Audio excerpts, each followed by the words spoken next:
Nivada Grenchen is not an old company, more a design team that revived an old name with products that look pretty much like reenactors. In the last 2 or 3 years, Nivada brought a number of new vintage watches back to light, so ancient models with new technology. The latest release now goes a pretty radical step. Whilst 99% of new vintage watches are slightly or even enormously bigger, the Nivada Grenchen Antarctic comes with a 35mm case diameter of the original watch from the 50s. So let's start with numbers. We have a hand-wound watch with a case diameter of 35mm, a length lug-to-lug of 42 and a height of 10.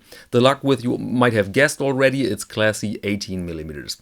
Modern is certainly the sapphire crystal, but the Landeron 21 is also modern. Don't confuse that with that old Landeron 48 caliber that you find in 50s and 60s chronographs. Here another company has borrowed that old name and produces now movements with modern standards. We have now an enormous amount of options consisting of different dial colors, different lume colors, strap and various metal bracelets.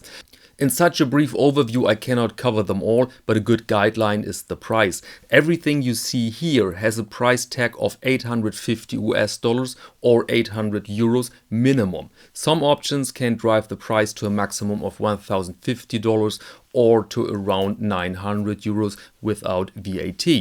So let's not waste too much time with the question, is 35mm good or bad? It's a matter of taste and a matter of your wrist size. In general terms though, 35 are generous for a vintage watch. Most pieces from the 50s and 60s come rather with 34, and that millimeter extra to 35 can cause significant higher prices. And now let's go over the design.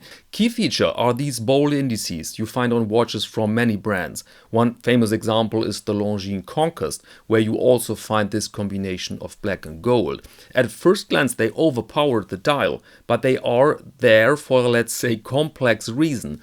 These indices deliver legibility by their size plus many reflections, because you have many angles and planes to break light.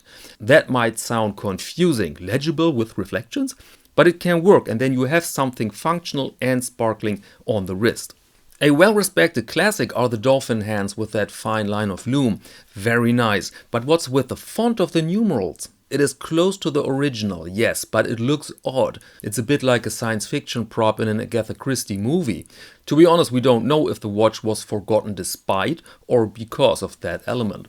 Also very odd is in my eyes the form of the lume. It looks like a dress watch which was quickly refitted for service in the Arctic. But if you like that idea, why not? The 50s, that means the time before the typical and widespread tool watch. The case just looks great. In my eyes, very well done. The crown has that 50s Omega charm and the long lugs add elegance to the construction. Note that the dovetail form of the lugs looks great, but is not always the best combination with leather. I've seen many times that the ends of the lugs fray the strap. So, last point, availability and conclusion. Pre-order is open and delivery will take place in March 2024. And despite the weaknesses I've pointed out here, it is an exciting piece that ranges, in my opinion, miles above some other generic and boring releases we've seen in the last weeks. So now I'm very curious, what do you think about the Nivada Grenchen Antarctic 35mm? Let me know in the comments.